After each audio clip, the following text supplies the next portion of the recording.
This will get uglier before it gets any prettier, Bill. You're the greatest coach ever. You're about to have the most losses ever. You're not going to have the most wins ever. Just go home. Take the L and walk out the door. It's time. This is me being greedy and probably a bit unfair because I actually like Bill Belichick. But I just want to put you in position to beat up Bill Belichick again because you did such a good job last week. Why did Sports Illustrated get mad with me talking I blasted him? I was like, it's just facts. Name me one Super Bowl he's won without LT or Brady. He doesn't have one. He doesn't. I mean, it's that simple. Come on. Stop talking crazy. Give me the question. Well, I don't even know if I have a question, but couldn't it be that at one point Bill Belichick was the GOAT of coaches and provided an edge? And just like a player that gets overconfident, falls in love with himself, thinks he's the end-all, be-all, maybe Bill Belichick has just gotten too full of himself, and now he's getting humbled and exposed. Let's say this. Let's say Bill Belichick is like a bad cold, and it's just ran its course. That's as simple as I can make it for you, because when you go back to the place that you started your glory days in New York, in the Meadowlands, basically, it's still in the Meadowlands, in MetLife Stadium, and you show up and you tell the world that I'm going to play two quarterbacks. I typed Rich Eisen, Michael Irvin, Kurt Warner, and Mooch. I say, have we forgotten the golden rule in a football organization, especially the head coach? If you have two quarterbacks, you have zero quarterbacks. You can't prepare two quarterbacks to play in a week in the National Football League. And he went back to his home and showed how desperate he was, that he was going to play two quarterbacks on a Sunday afternoon, and neither one of them had a quarterback rating above 44. Are you kidding me, Bill? You know better than this. You have to make the decision if you're going to go with Zappe. But you know Zappe's not the answer. But you definitely know Mac definitely ain't the answer.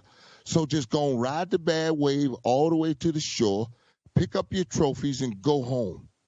It's time.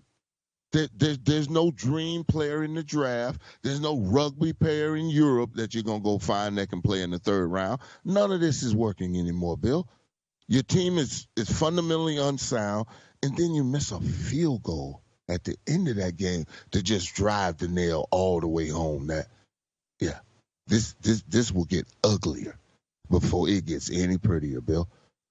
You're the greatest coach ever. You're about to have the most losses ever. You're not going to have the most wins ever. Just go home. Take the L and walk out the door. It's time. You say retire. Let's say there's a head coaching job in Tampa this offseason. You wouldn't want Bill Belichick. Who's the quarterback?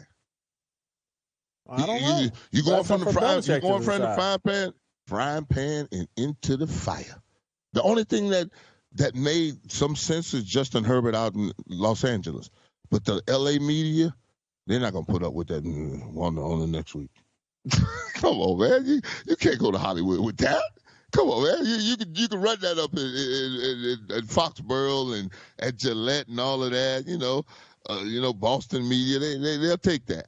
You're not going to L.A. with that. No. And the paparazzi is real in L.A. It ain't real in New England. They're going to find out where he at. They're going to find out where he go in their little corners like you do in New England that nobody tell. You can't do that in L.A. You know that. They're going to find it. The bartender tell it on you, baby. The bartender call it. I give a damn how much tip money you give them. They call it TMZ because they want to know, because TMZ is tipping twice what you're giving them. So trust me, ain't nowhere to hide in L.A. No. It's time to go home. Baker Mayfield. Can you imagine Bill Belichick with Bill's thing was situational football. He was really, really good at situational football. Lawrence, Carl Banks, and Pepper Johnson, and those four linebackers he had in New York allowed him to do some special things. Willie McGinnis was really good when he had him in New England. He leads the NFL in career playoff sacks. The Ted Johnson and Teddy Bruschi inside did a good job too. I mean, the players played for him, but Bill put them in positions. That's why we have these free-running receivers now. It's because Bill Belichick used to beat up Marvin Harrison and Peyton Manning and them up there in New England, in Foxboro in the dirt. Yeah, that's why we have field turf too, because they was trying to balance the playing field. That when you went on the road late in December and January, you didn't go up to a mud pit. That's what they had in Foxboro in January. That's a mud pit there. Come on, man. It's just, it's over. All the mystique and everything. You can tell great stories with that many championships. But when you're winning 2 out of 12 games, and that's what it's going to be. He's going to win 4 to 5 games a year for the next 5 years if he stays. And that'll still just only be 25 wins. And he'll be at 325, and he'll be, 3 behind? And then what, you going to go back for one more beating? When you talk about losing 10 games a year, that's 50-5. So let's say, what are you going to end this year? About 168, 169, put another 50 on, 200 losses for Bell. 300 and something and 200? Nah, that'd be ugly. Ugh. Like what you saw? Hit that like button, subscribe, and check out the full episode by clicking the link below.